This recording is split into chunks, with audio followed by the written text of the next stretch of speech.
يا ربي صل على محمد يا ربي صل عليه وسلم يا ربي بلغه الوسيلة يا ربي خصه بالفضيلة.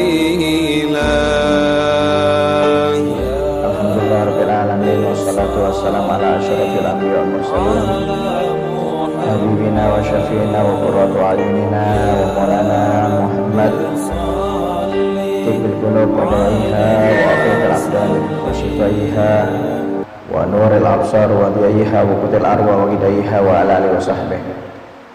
Subhanaka la ilma lana illa ma 'allamtana innaka antal alimul hakim. Rabbi israh li sadri wa yassir li amri wa hlul 'uqdatam min lisani yafqahu qawli amma ba'd.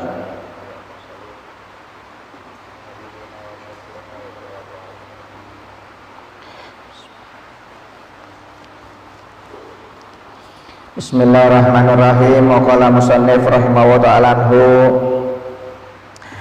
an Amirul Mukminin Abi Hafsin Umar bin Khattab radhiyallahu anhu qala sami'tu Rasulullah sallallahu alaihi wasallam yaqul innamal a'malu binniyah wa innamal likulli imri'in ma nawa faman kanat hijratuhu ila Allahi wa rasulih fa hijratuhu ila Allahi wa rasulih wa man kanat hijratuhu lidunya yusibuha aw imra'atin yankihuha fa hijratuhu ila ma hajara ilaih.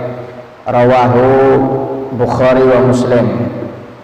Diriwayatkan dari Abi Hafs, yaitu sahabat Umar bin Khattab, bahwasanya beliau berkata, saya mendengar Nabi Muhammad SAW bersabda, sesungguhnya setiap perbuatan tergantung niatnya.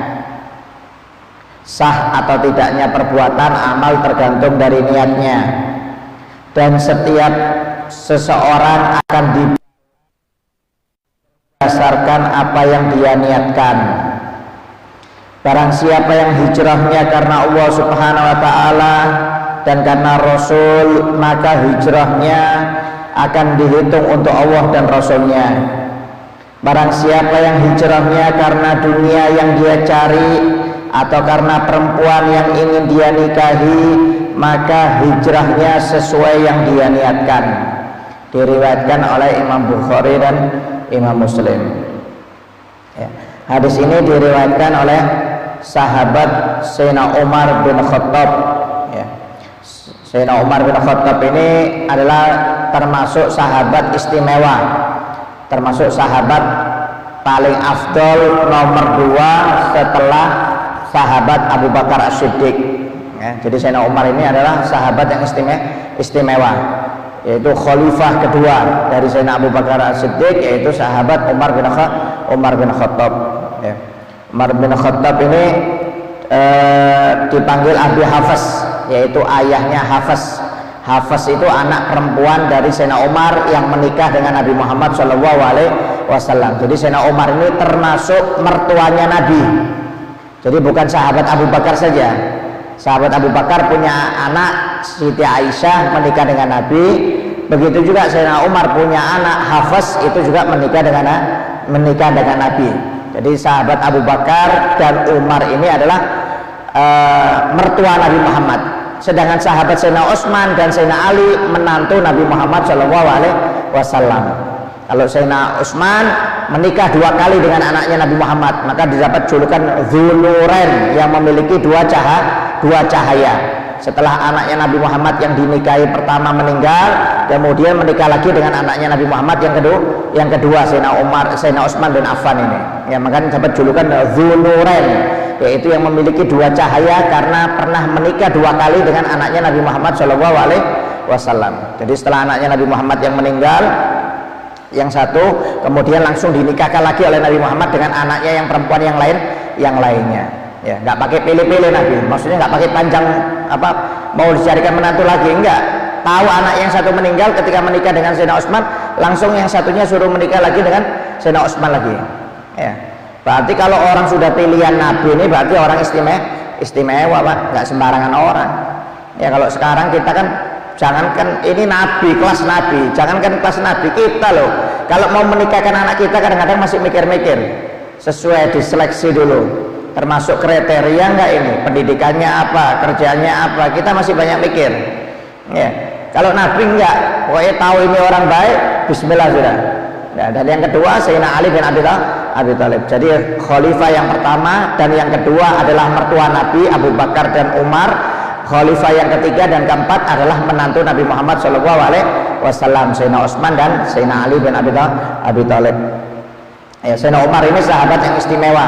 Dulunya adalah sahabat yang paling benci dengan Islam, paling benci dengan Nabi. Ternyata ketika masuk Islam menjadi sahabat yang paling cinta dengan Islam dan paling cinta dengan Nabi Muhammad SAW. Karena memang dapat doa khusus dari Nabi Muhammad, yaitu Nabi Muhammad berdoa, Allahumma a'izzal Islam bi ahadi Umarain. Ya Allah, muliakan Islam ini dengan salah satu Umar, yaitu Umar bin Hisam Abu Jahal atau Umar bin Khattab. Karena dua-duanya ini orang kuat, orang super power yang memiliki pengaruh luar biasa di Mekah. Jadi kalau salah satunya masuk Islam, Nabi Muhammad punya tameng, ya, punya bodyguard bahasanya itu, ya, yang untuk melindungi dakwanya Nabi.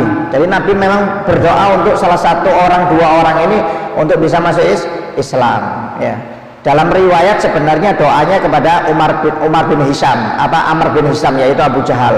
Cuma ketika Nabi Muhammad berdoa, rahmat Allah ketika mau dimasukkan kepada Amr bin Hisam ini, Amr bin Hisam ini sedang mengepal tangannya seperti ini, makanya ini hukumnya makruh. Ya, akhirnya ini menjauhkan malaikat rahmat ini. Makanya kalau diam-diam jangan suka ngepal tangan seperti ini.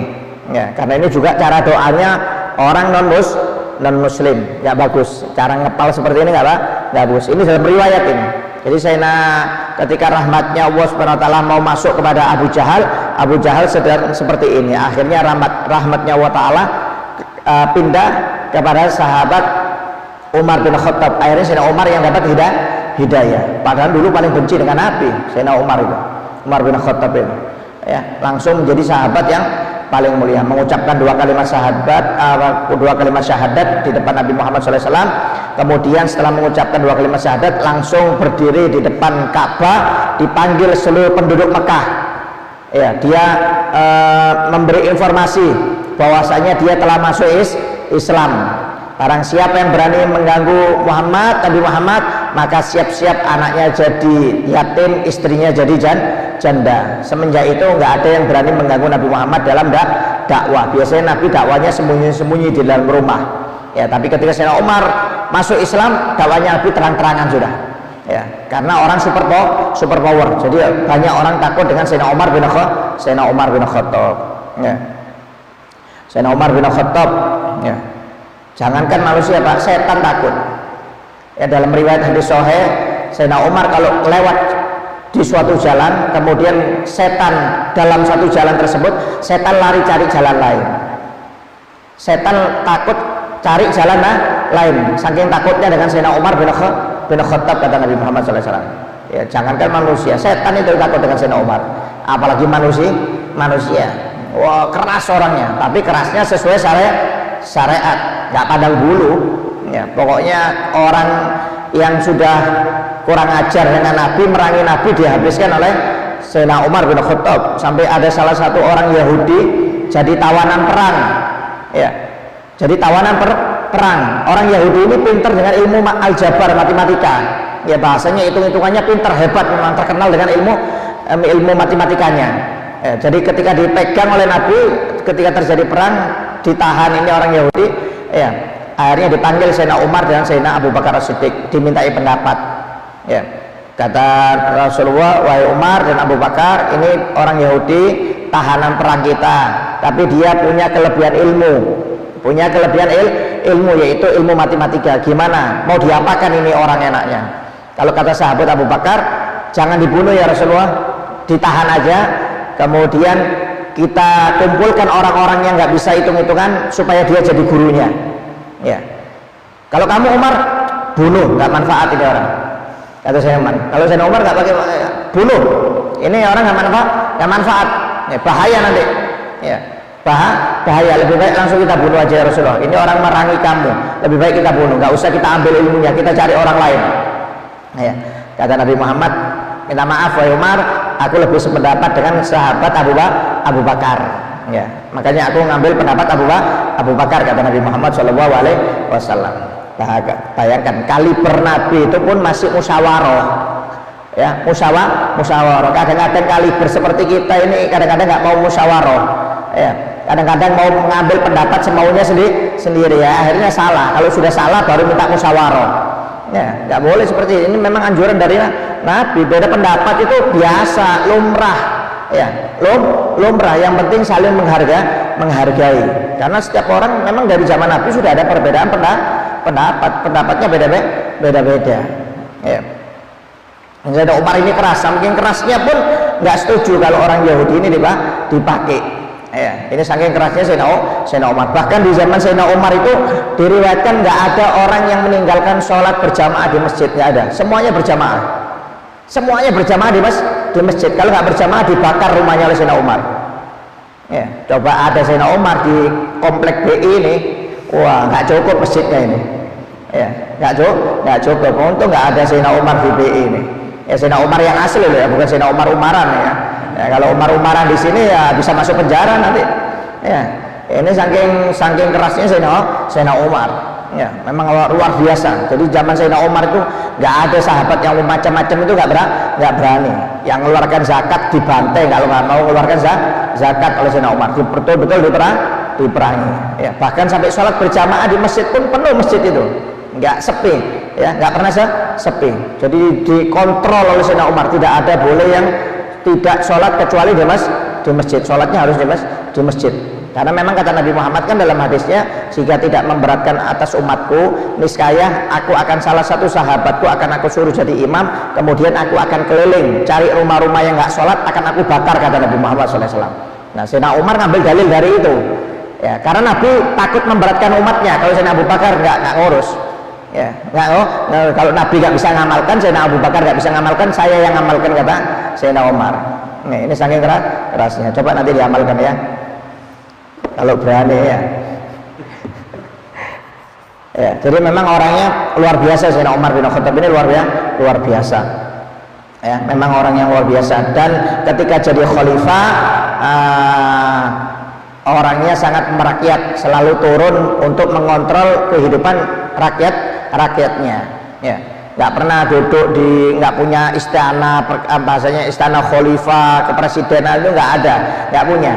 Ya, Sayyidina Umar itu tiap hari itu duduknya di bawah pohon kurma situ, sambil berdebu pakai tikar situ aja. Jadi kalau ada utusan raja-raja, dikira Sayyidina Umar ini khalifah yang memiliki istana yang luar biasa. Nggak taunya kalau urusan di bawah pohon kurma. Jadi kadang-kadang utusan Raja Romawi, nanti Raja Persia, ketika mau dialog dengan Sayyidina Umar ini bingung lihat Sayyidina Umar ini. Ya, dikira punya kerajaan mewah, kan bahasanya khalifah. Ya. Tapi setelah Sayyidina Ali, Sayyidina Abu Bakar, Umar, Utsman, Ali, nah khalifah yang di bawah-bawahnya ini punya kerajaan mewah-mewah. Ya, mewah-mewah. Tapi kalau 4 ini khalifah ini nggak punya apa-apa. Tidak ada kerajaannya sama sekali. Kalau di bawahnya kerajaannya mewah, ya kerajaannya mewah. Khalifah Utsmani, umpamanya ya Sultan Fatih, Muhammad Fatih, kemudian Harun Ar-Rasyid, Khalifah Malik, itu semuanya punya istana. Tapi kalau yang 4 ini nggak ada apa-apa. Apalagi Sayyidina Umar. Jadi urusannya itu tidur tiap hari, itu siangnya itu istirahatnya di bawah pohon kurma. Ya, jadi kalau sering Sayyidina Umar itu kalau menyuplih makanan untuk rakyatnya itu sering diangkat sendiri, sering diangkat. Memang orangnya luar biasa. Bahkan di zaman Sayyidina Umar itu tidak ada orang miskin, semuanya itu terpenuhi kebutuhannya di zaman Sayyidina Umar bin Khattab. Jadi memang luar biasa Sayyidina Umar ini. Ya. Dan banyak memiliki kelebihan yang diberikan oleh Allah Subhanahu wa taala kepada Sayyidina Umar bin Khattab ini. Ya, bahasanya itu karomah. Ya, kalau mukjizat itu kelebihan yang Allah berikan kepada para nabi dan rasul. Kalau kelebihan yang Allah berikan kepada orang soleh itu namanya karomah. Apa dalilnya karomah? Anda lihat di dalam Al-Quran banyak dalilnya karomah. Ya, Nabi Musa alaihissalam punya asisten yang bisa mendatangkan singgasana Ratu Balqis dari Palestina ke Yaman, dari Yaman ke Palestina. Padahal asistennya bukan nabi, bukan rasul, ya, ajudannya Nabi Sulaiman. Itu kan ada itu di dalam Al-Quran itu. Kata Nabi Sulaiman ketika rapat, siapa yang bisa mendatangkan singgasana Ratu Balqis? Kata Jin Ifrit, ya, Jin Ifrit itu pasukannya Nabi Sulaiman juga. Ya, kata Jin Ifrit, aku wahai Nabi Sulaiman bisa mendatangkan singgasana Ratu Balqis sebelum rapat ini selesai.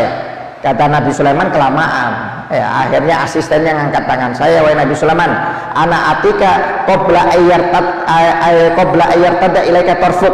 Aku bisa mendatangkan itu singgasana Ratu Balqis sebelum matamu berkedip. Jadi sebelum matanya Nabi Sulaiman berkedip sudah datang singgasananya. Bayangkan Pak, dari Yaman ke Palestina.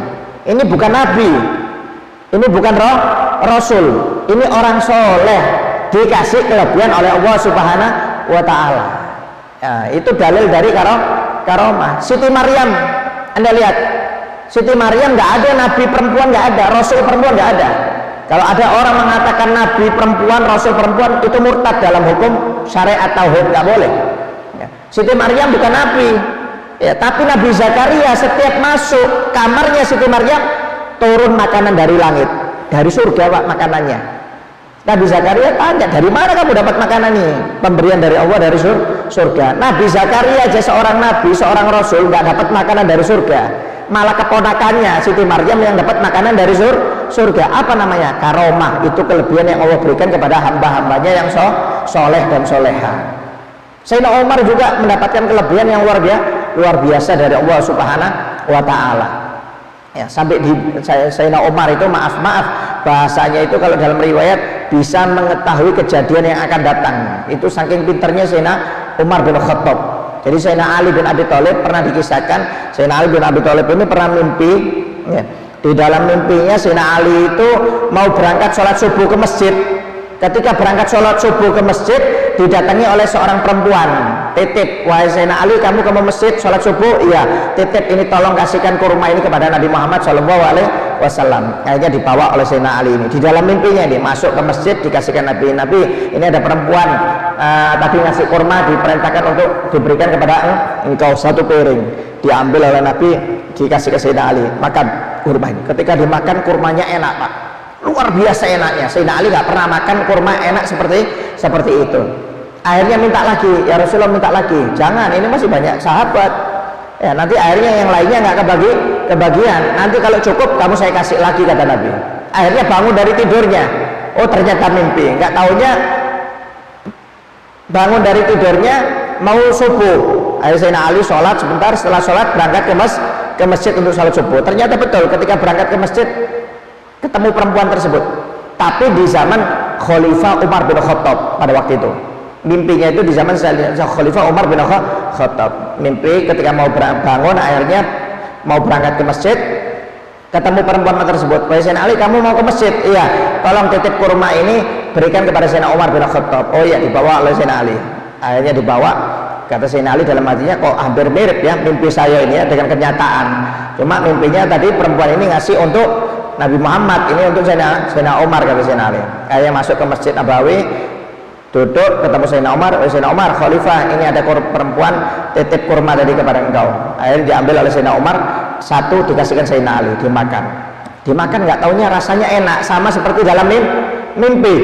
Loh, ini rasanya kok enak ini kurma ini, sama seperti dalam mimpi. Minta lagi kepada Sayyidina Umar. Sayyidina Umar minta lagi.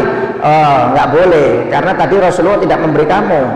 Kalau tadi Rasulullah di dalam mimpi mau ngasih kamu tambahan, kamu saya kasih. Karena Rasulullah nggak ngasih, maka minta maaf, saya pun nggak ngasih.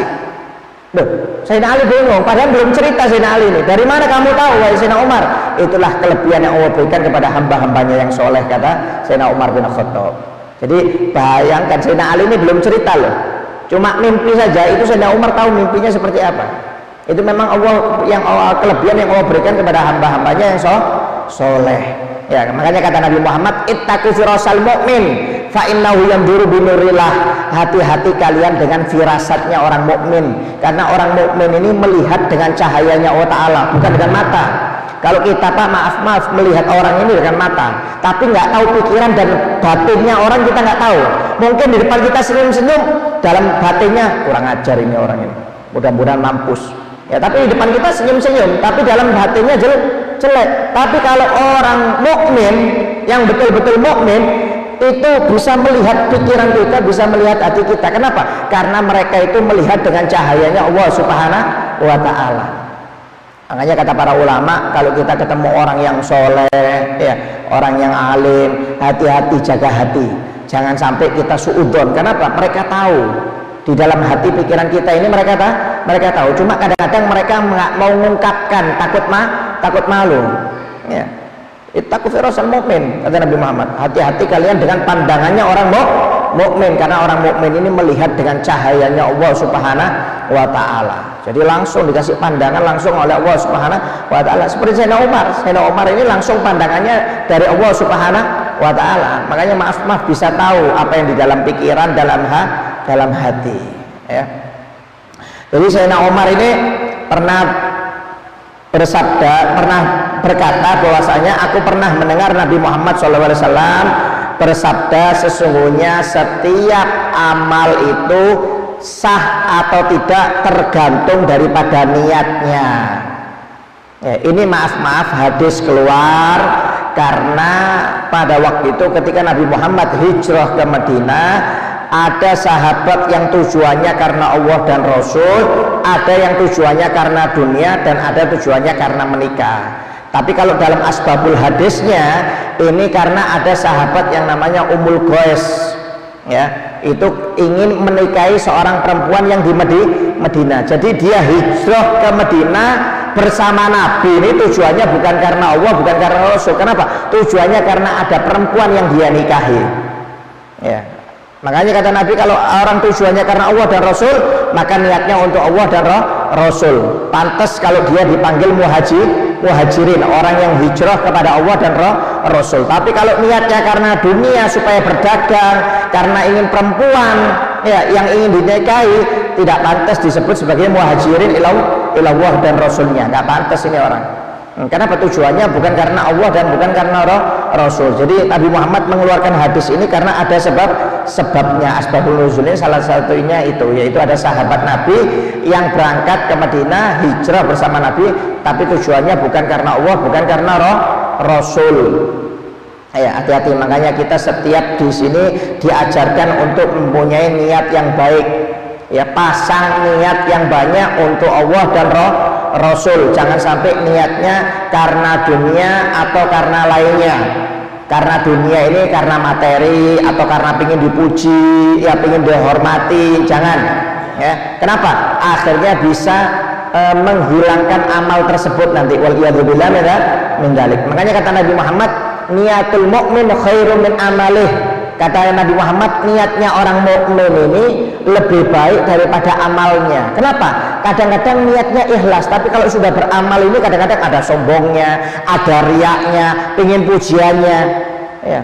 Niatnya baik kadang-kadang, niatnya baik, niatnya karena Allah Ta'ala. Cuma kadang-kadang di tengah-tengah beramal ini loh, kadang-kadang dilihat orang, wah, langsung senang, ya. Pengen sholat umpamanya di masjid, ya, pengen sodako, niatnya baik, saya mau sodako lah. Tapi ketika dilihat orang mau sodako, itu kadang-kadang timbul sifat-sifat yang jelek, yang bisa menggugurkan pahala tersebut atau niat tersebut. Makanya kata Nabi Muhammad, niatul mu'min khairum min amalih. Ya, kadang-kadang niatnya orang mukmin ini lebih afdal daripada kita ketika beramal. Kenapa? Kadang-kadang ketika beramal itu ada sifat-sifatnya yang jelek seperti riya, sombong, atau yang lainnya. Ya, sampai-sampai kata Nabi Muhammad nanti di hari kiamat, ya, kata Allah Subhanahu wa Ta'ala berkata kepada malaikatnya, wahai malaikat, tulis untuk fulan ini pahala ini, pahala ini, pahala ini, pahala ini. Dicocokkan oleh malaikat, loh, ya Allah, ini orang tidak beramal dengan amalan yang engkau sebutkan. Memang tidak beramal, tapi dia punya niat yang ikhlas, kata Allah Ta'ala, maka pahalanya sama seperti beramal, kata Allah Subhanahu wa Ta'ala. Jadi nggak ada di buku Pak. Orang yang punya amal niat yang baik itu dicatatkan nggak ada nanti. Tapi langsung Allah sendiri yang balas. Allah sendiri yang balas. Malaikat itu cuma tahu ketika orang itu beribadah. Tapi niatnya nggak tahu. Ikhlas apa enggak itu malaikat nggak tahu. Yang penting malaikat nyatet, oh ini lagi hadir pengajian, oh ini lagi ceramah, oh ini lagi sholat, ini lagi baca Quran, dicatat itu oleh malaikat. Tapi yang tahu niatnya ikhlas atau tidaknya itu Allah Ta'ala. Malaikat tugasnya cuma nyatet. Makanya ketika Allah Subhanahu Wa Ta'ala menghisap salah satu hambanya, kata Nabi Muhammad, kata Allah, catat pahala ini, catat pahala ini, catat pahala ini. Kata malaikat, loh ya Allah, ini nggak ada amal ibadahnya seperti itu. Memang dia tidak beribadah, tapi dia beramal. Berniat ya, dan niatnya ikhlas karena aku, maka pahalanya sama seperti beramal. Makanya kata Nabi Muhammad, barang siapa yang beramal soleh, barang siapa yang niat punya amal soleh, maka ditulis 1 pahala. Barang siapa yang beramal ikhlas, maka akan ditulis 10 pahala, kata Nabi Muhammad SAW. Dan barang siapa yang niat maksiat, tidak akan ditulis dosanya. Tapi kalau dia sudah berbuat dosa, ditulis satu dosa. Enaknya umat Nabi Muhammad SAW, punya niat saja baik sudah ditulis 1 pahala. Kalau dia beramal ikhlas dapat 10 pahala. Kalau dia punya niat maksiat nggak ditulis. Kalau dia bermaksiat baru ditulis satu dosa.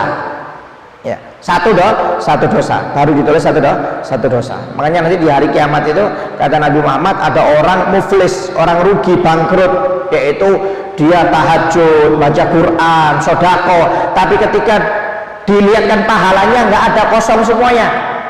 Orang itu berkata, ya Allah, mana pahala sholatku, pahala sodakoku, bacaan Quranku? Kata Allah Subhanahu Wa Taala, kamu memang sholat, kamu memang baca Quran, kamu memang sodako, tapi niatnya bukan karena aku, kata Allah Taala. Kamu ingin dipuji orang, sekarang minta pahala kepada orang yang kamu ingin dipuji oleh orang tersebut, kata Allah Subhanahu Wa Taala.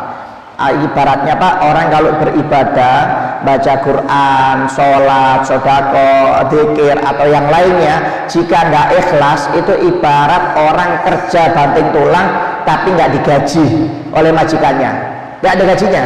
Jadi dia cuma capek aja, ya capek sholat, capek ngaji, capek sodako, sampai hari kiamat ketika dihisab 0 semuanya. Kenapa? Gara-gara niatnya nggak benar. Waliyadzubillah min dzalik. Oleh karena itu kalau punya niat yang baik, jangan pingin dipuji orang, ya, jangan dipuji orang. Contohnya yang konkret sudah lihat, iblis ini tinggal di surga 80.000 tahun Pak, alim, ya, malaikat kalah alim dengan iblis, bahkan kalah pangkat, derajatnya kalah malaikat itu dengan iblis. Dulu namanya Azazil, cuma gara-gara sombong satu kali, merasa dirinya hebat, ya, nggak ikhlas kepada Allah Ta'ala, merasa dirinya hebat, merasa lebih hebat daripada Nabi Adam, meremehkan Nabi Adam, akhirnya diusir oleh Allah Subhanahu Wa Ta'ala dari surga, gara-gara satu kali sombong. Bayangkan kalau kita tiap sholat sombong, tiap sodako sombong, tiap puasa sombong, tiap dzikir sombong, tiap ceramah sombong, waliyadzubillah min dzalik, nggak pernah masuk surga, sombongnya bolak-balik lagi. Iblis yang masuk surga alim 80.000 tahun, gara-gara sombong satu kali aja dilaknat oleh Allah Ta'ala, gara-gara nggak ikhlas, apalagi kita. Dan subhanallah, manusia ini komplit, bukan sombong saja, lengkap. Hasutnya ya iya, irinya ya iya, dengkinya ya iya, kadang-kadang riaknya juga iya. Jadi didorong semuanya sama manusia ini kadang-kadang.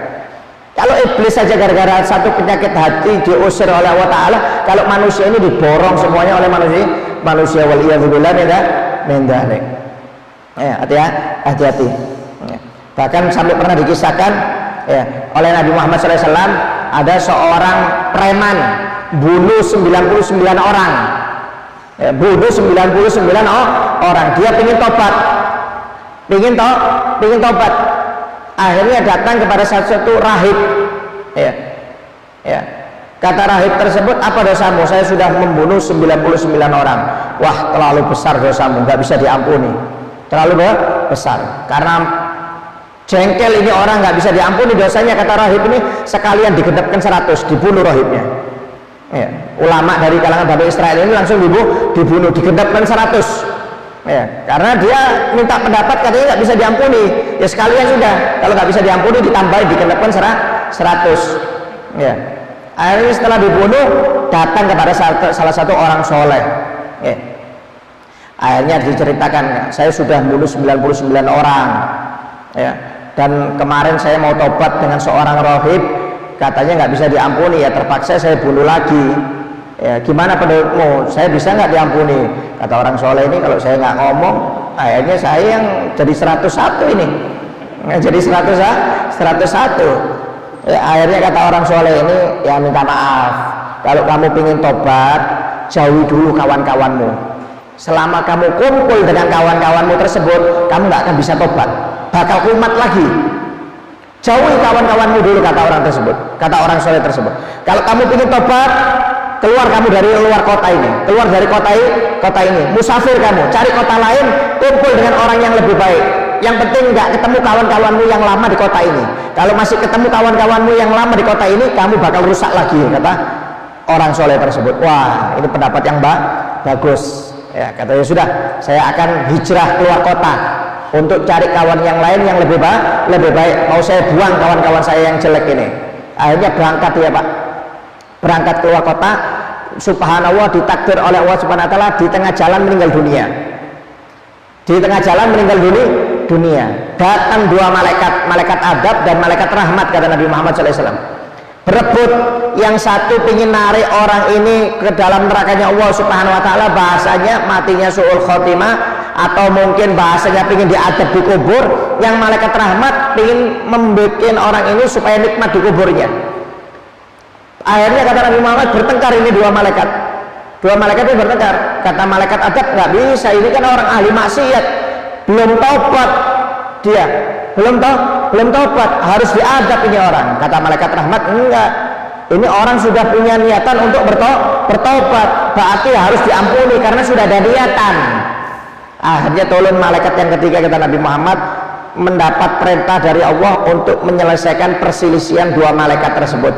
Kata malaikat yang ketiga turun, bahwasanya kata Allah Subhanahu Wa Taala, suruh ngitung, kalau memang orang ini meninggal dengan jarak kotanya yang lama lebih dekat, maka disuruh adab oleh Allah Ta'ala.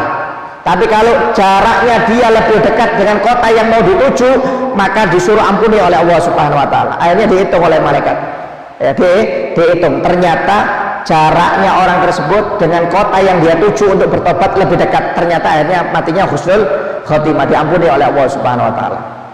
Karena apa? Karena punya niatan yang baik.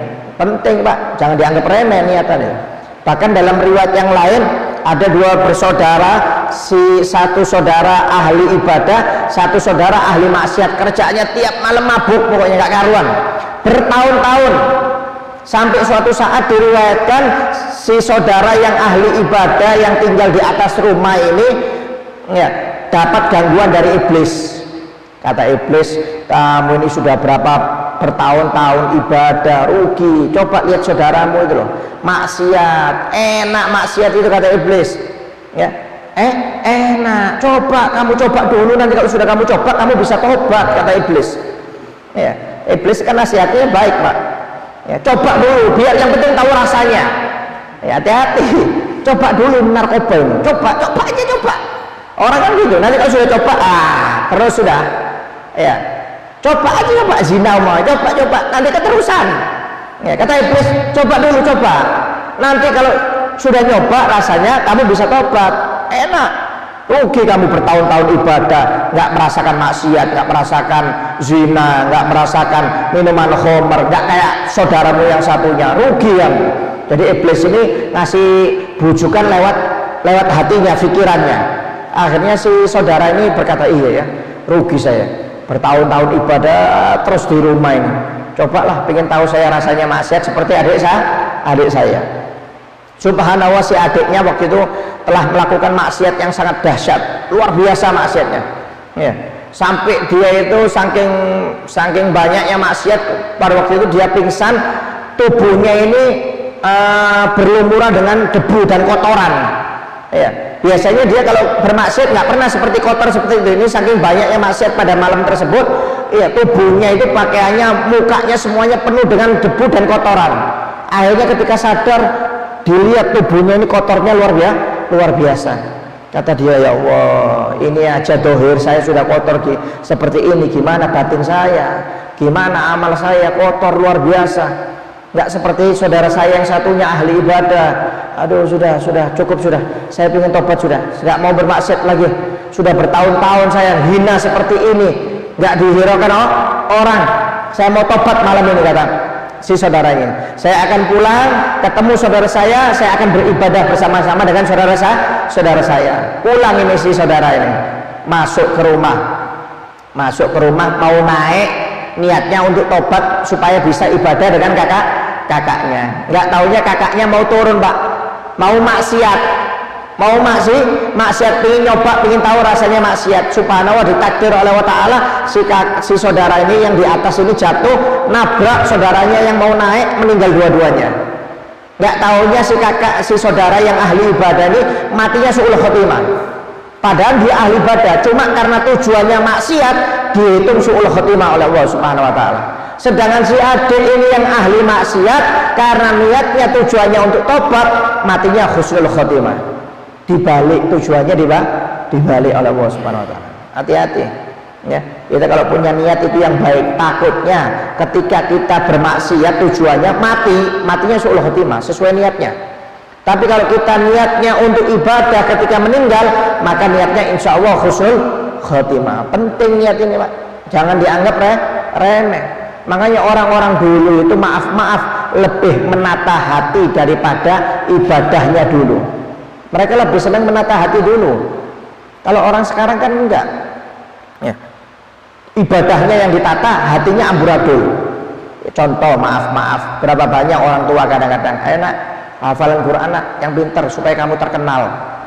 Tujuannya ini bukan karena Allah Ta'ala, bukan supaya kamu disayang oleh Allah, bukan sayang di Rasul, supaya kamu terkenal, supaya terkenal ya, supaya suaramu enak, diundang sana, diundang sini, nanti dapat uang. Waliyadzubillah min dzalik. Jadi sudah ngajari nggak benar kadang-kadang ya. Anaknya di panitia pesantren, ayo kamu berangkat pesantren ya, supaya pintar, bisa ceramah, nanti supaya terkenal kamu seperti Ustadz Abdul Somad umpamanya, Ustadz Yusuf Hancur ya, enak nanti sekali ceramah dapat uang 20 juta 30 juta. Loh, tujuannya ini bukan karena Allah. Jadi kadang-kadang diajari tujuannya ini karena dunia. Waliyadzubillah min dzalik. Kalau orang dulu enggak, Pak, diajari ikhlas, hati anaknya itu diajari ikhlas, bukan diajari dunia. Ibadah bukan karena dunia. Kalau dunia beda lagi, kerja nggak ada masalah. Kerja pun itu niatnya karena Allah Ta'ala sebenarnya supaya dapat pahala. Kalau kita kerja nggak niatnya untuk Allah Ta'ala, nggak dapat apa-apa ya. Kerja bukan untuk niat nafkahi keluarga umpamanya, nggak dapat apa-apa. Kerjanya cuma apa? Pengen dapat uang foya-foya, nggak dapat pahala sama sekali, Pak.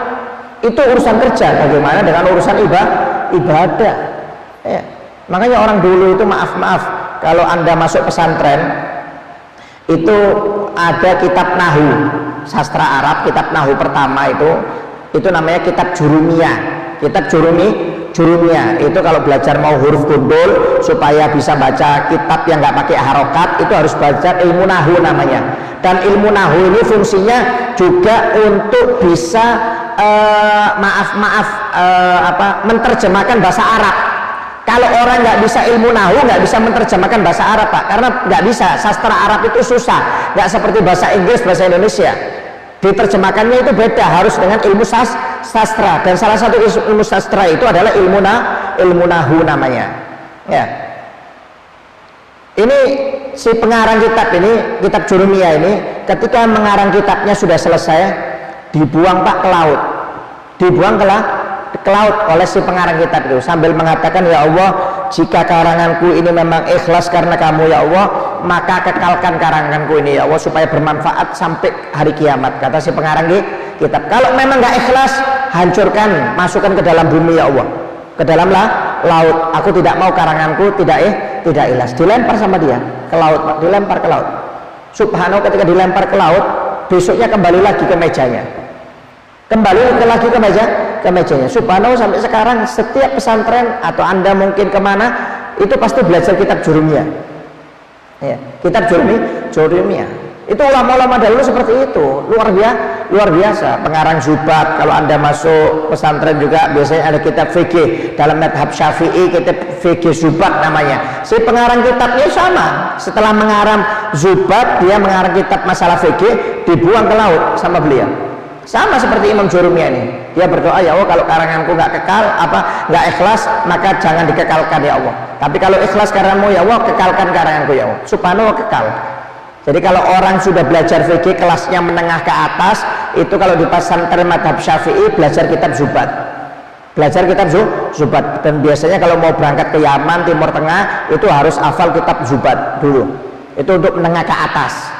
Nah, subhanallah, karangannya seperti itu. Orang-orang dulu seperti itu, Pak. Ikhlas luar biasa. Mereka itu nggak mau. Kenapa? Tahu kalau nggak ikhlas percuma, Pak. Pahalanya nggak ada, tidak diterima oleh Allah Subhanahu wa Ta'ala. Dan orang yang ikhlas ini dikasih kekuatan yang luar biasa oleh Allah Subhanahu wa Ta'ala. Dan dalam riwayat, setan tidak bisa mendekat dengan orang yang ikhlas. Setan itu bisa terbakar. Kalau melihat orang ikhlas, jarak dekat itu terbakar, panas. Orang yang ikhlas itu, Pak, panas, Pak. Setan nggak bisa mendekat. Maksudnya untuk panasnya itu untuk setan, bukan untuk kita. Untuk setan. Ya, makanya maaf, sampai-sampai dalam riwayatkan cahayanya orang mukmin itu bisa memadamkan neraka jahanam. Bayangkan, cahayanya orang mukmin. Kenapa? Karena keikhlasan mereka, itu neraka jahanam itu bisa padam. Kalau orang mukmin ini nggak cepat-cepat lewat jembatan Sirat, neraka jahanam itu bisa padam. Kenapa? Keikhlasan mereka. Bayangkan, neraka jahanam aja bisa padam, apalagi setan, Pak. Setan kan dari api, makanya setan nggak bisa dekat-dekat dengan orang yang ikhlas. Artinya apa? Orang yang ikhlas itu lebih kuat daripada setan. Biasanya jarang bisa diganggu oleh setan. Orang yang ikhlas itu, orang yang mukhlis itu. Ya, sampai pernah dikisahkan ada seorang soleh diberi kelebihan oleh Allah Subhanahu wa Ta'ala bisa melihat setan. Subhanallah, setan itu telanjang, Pak, nggak memakai pakaian. Kata orang soleh tersebut dipanggil, wahai setan, kenapa kamu telanjang? Setan kaget, loh kok bisa kamu melihat saya? Kata setan, iya bisa saya melihat kamu. Kenapa kamu telanjang? Kata orang soleh tersebut, kamu nggak malu dengan orang-orang ini? Memang orang nggak bisa melihat setan, cuma kata ulama, apakah kamu nggak malu dengan orang-orang ini, manusia-manusia ini yang bisa melihat kamu telanjang seperti aku? Kata setan, iya kamu bisa melihat, yang lainnya ini bukan bisa. Kata setan, lagian ini bukan manusia, ini monyet semuanya ini mau monyet. Kata setan, loh kenapa kamu mengatakan ini monyet? Kamu ingin tahu manusia yang sebenarnya? Ayo sini, kata setan. Diajak di suatu masjid, ada orang tidur di dalam masjid. Kata setan, itu loh yang tidur itu baru manusia itu. Kalau yang sholat itu tetap monyet. Kata setan, itu tetap monyet. Kenapa kamu mengatakan seperti itu? Karena mereka beribadah kepada Allah tidak pernah ikhlaskan Allah Ta'ala. Tapi kalau yang tidur itu setiap beribadah selalu ikhlas karena Allah Ta'ala. Aku nggak pernah bisa mengganggu orang seperti dia dan seperti kamu, kata si setan. Subhanallah, sampai setan pun ngakui kalau orang ikhlas nggak bisa diganggu oleh setan, Pak.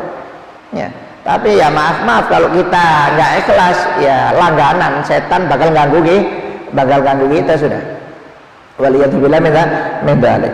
Ya, sampai pernah dikisahkan ya, Sayyidina Ali bin Abi Thalib saja, Pak, ketika berperang sudah ada orang musuh jatuh terbaring, ketika mau dipenggal oleh Sayyidina Ali bin Abi Thalib, Sayyidina Ali diludahi oleh orang kafir tersebut.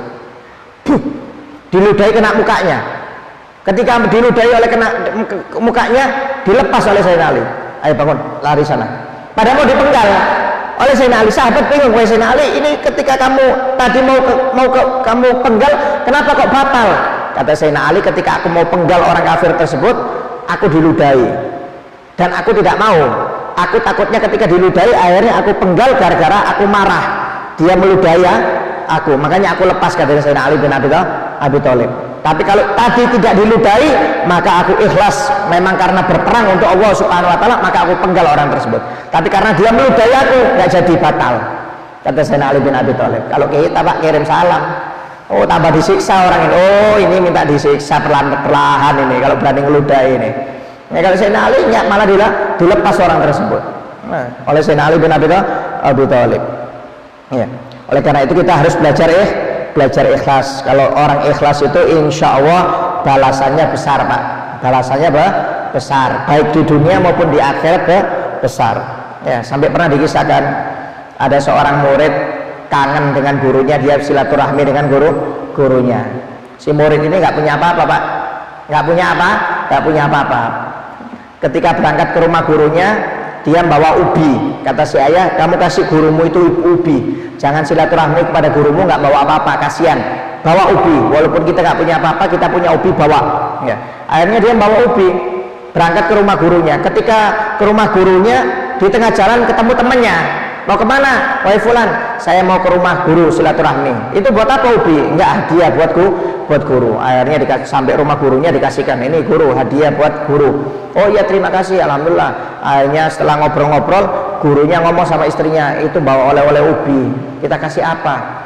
Gak enak kalau kita nggak balesi, kata gurunya, kasihan, dia orang miskin juga. Kata si guru, wah kita nggak punya, kata si istri, kita nggak punya apa-apa Pak, kita cuma punya satu kambing. Ya sudah, kambing itu kasihkan kepada murid kita, kata gurunya. Kasihkan hadiah buat dia, kasihan dia juga miskin. Akhirnya ketika mau pulang, ini hadiah buat kamu, kamu sudah bawa oleh-oleh buat saya ubi, ini hadiah buat kamu. Wah senang ini murid, wah bawa kambing dibawa ke rumahnya. Tengah jalan ketemu temannya tadi. Dari mana? Ini dari guru, dikasih hadiah kambing. Kata si murid, saya bawa ubi dapat hadiah kambing. Kata murid yang satunya, wah enak ini. Akhirnya dia laporan sama ayah, wah ayah, tadi fulan itu silaturahmi ke rumah guru kita, guru saya bawa ubi, pulangnya dikasih kambing. Wah kata saya, cepat kasih sapi, mungkin kita bisa dikasih lebih nanti. Ambil sapi di rumah itu. Akhirnya muridnya ini bawa sapi supaya dapat balasan lebih, silaturahmi ke gurunya, karena niatnya bukan karena Allah Ta'ala, niatnya supaya dikasih ganjaran lebih besar. Oh guru, mau apa? Mau silaturahmi guru. Oh ya, ini hadiah guru buat guru, sapi. Kaget gurunya, dikasih sapi. Akhirnya setelah ngobrol-ngobrol, ngomong sama istri, wah istri, kita nggak punya apa-apa, ini ngasih lagi, tadi ngasih kambing, ini ngasih sapi. Kita tadi kambing kita sudah kita kasih, mau kita kasih apa? Ya sudah, kasih ubi itu aja, kata istrinya. Ubi itu, kasihkan, kita nggak punya apa-apa, ya sudah kasih ubi itu. Akhirnya mau pulang, ini hadiah ya, saya nggak punya apa-apa, saya kasih kamu ubi. Nggak taunya ubi dari murid pertama. Ya kalau yang pertama bawa ubi ikhlas, diganti oleh Allah kambing. Kalau ini tahu temennya bawa ubi dapat kambing, akhirnya dia ngasih sapi, nggak tahu balasannya dapat ubi. Ya makanya hati-hati, kadang-kadang kita niatnya tujuannya untuk dunia, akhirnya kecewa. Makanya jangan terlalu berharap kepada manusia Pak, bikin kecewa. Ya berharap mau minta bantuan kepada manusia, nyumbang, langsung pikirannya ini pasti nyumbang sekian, terakhir nggak nyumbang baru tahu rasa Anda.